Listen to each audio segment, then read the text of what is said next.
You like to stand?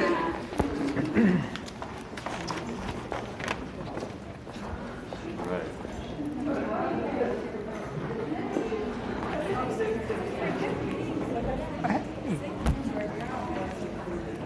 All right, well, welcome. Thank you for coming. This is a huge crowd. Maybe the biggest crowd I've ever spoken to in my life. So I'm nervous, but I won't say anything about that.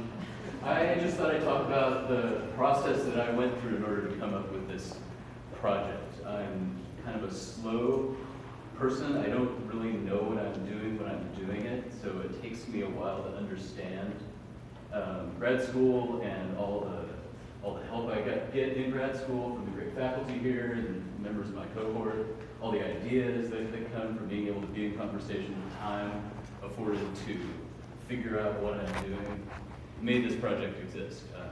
What I originally did was I set out to get polluted seawater. My friend works in the Bayview next to Yosemite Slough, which is this EPA Superfund site, and I thought, oh, I get the dirtiest seawater possible to make these salt runs. It's a photographic process that we came about. And I ducked under this fence and went down to the slough, and what I found was this shoreline, this muddy shoreline, littered with debris, littered with stuff. And I was immediately fascinated because it's in the lower of San Francisco that it's made on fill. I mean, 18% of San Francisco is built on fill. If you walk around downtown, old timers would be like, oh yeah, there's a ship under there. But it's all very abstract. It's all under the pavement. You don't see it. It's just kind of supposedly there, but you don't know. But here it was, just pieces of buildings spilling out of the shoreline. I did some research and found out, first of all, that it is, even though it's an EPA Superfund site, it's state parkland, not clean, so it's not publicized, so I was kind of allowed to be there, perhaps. Also, I was very curious, where is this from? Everybody talks about, people talk about 1906 earthquake debris. This is not 1906 earthquake debris. It's obviously a lot newer than that, a lot funkier, more industrial. And it turns out that there's no record of this. This was essentially illegally dumped in the bay to make new land. That was just the way it was done. The title of the show, or the installation, is Paper Streets, and that's essentially a street on a map that doesn't exist in real life. And what turned out to be the case was that there were these maps of history where they would just say, this is San Francisco, but these are the street grids that we imagined. So it was almost like if you fake it being true, it becomes true. It gave people permission to dump this stuff. So I started to bring it back home and try to give it stories. I tend to anthropomorphize objects, and it seems really sad to me that these objects were essentially artifacts of lives, yet the stories were stripped away. There was no way to know. There was no historical record. There was really nothing, and so I wanted to make them artifacts. If they weren't artifacts already, I thought by giving them a story, I could give them that elusive artifact status.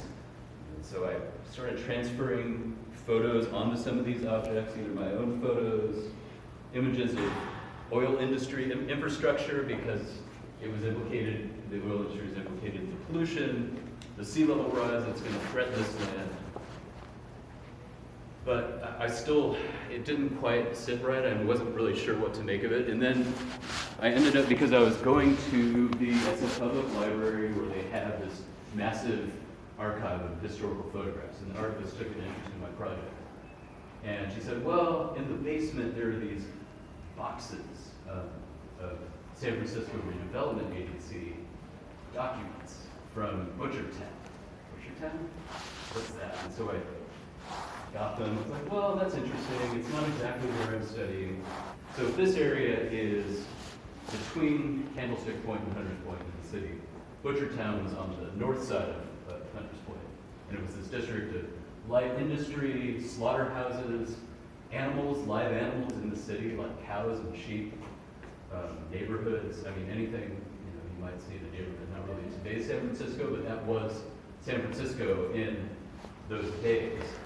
And San Francisco Redevelopment Agency, if you know anything about this, has gone to various neighborhoods to redevelop it.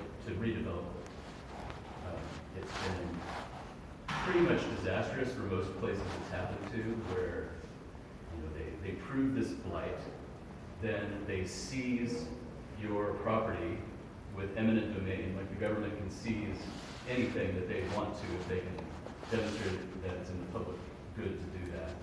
So what these documents are property seizure documents from the redevelopment agency, hidden in the basement of the library, basically saying this is how much your property is worth.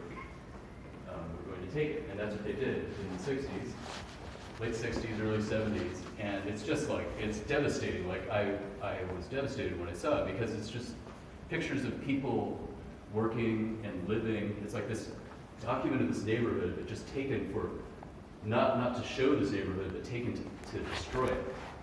And based on the time frame of this and the time frame of this land getting laid down, I was able to establish like a connection. It's not a factual connection because I'll never know if that is that, but it somehow gave them stories, like making this semi-fictional connection between the two.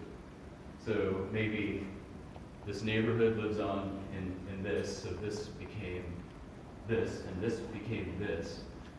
Somehow it was a little less sad to me. Yeah, so the present state of this area is that it's about to be redeveloped again. It's in the middle of Hunters Point to Candlestick Point, 10,000 units, luxury condos, high-end shopping. You know the drill. It's going to be land and uninteresting, just like all the other places they've redeveloped. It's also like about 7 feet above sea level.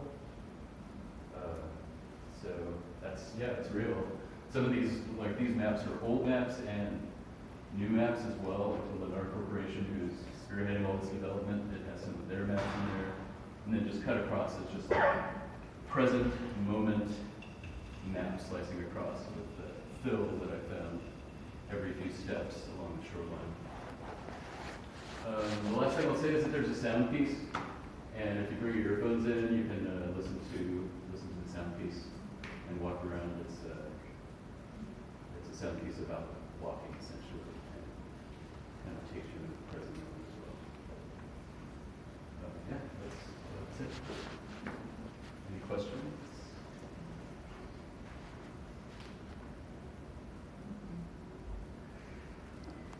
How long did it take you to gather all of this?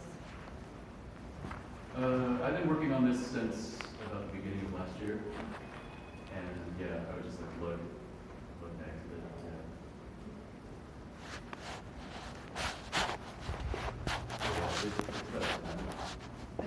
Yeah. Is there any piece that you found in the group that you were like specifically drawn to that you can remember? I mean, all of them. I mean, really, it was like this collector's mentality that I've had since a kid, like rock collecting. I collect the shiniest rock, but then I feel sad for the dull rock that nobody want to pick up. And so it's kind of both. There's like certain items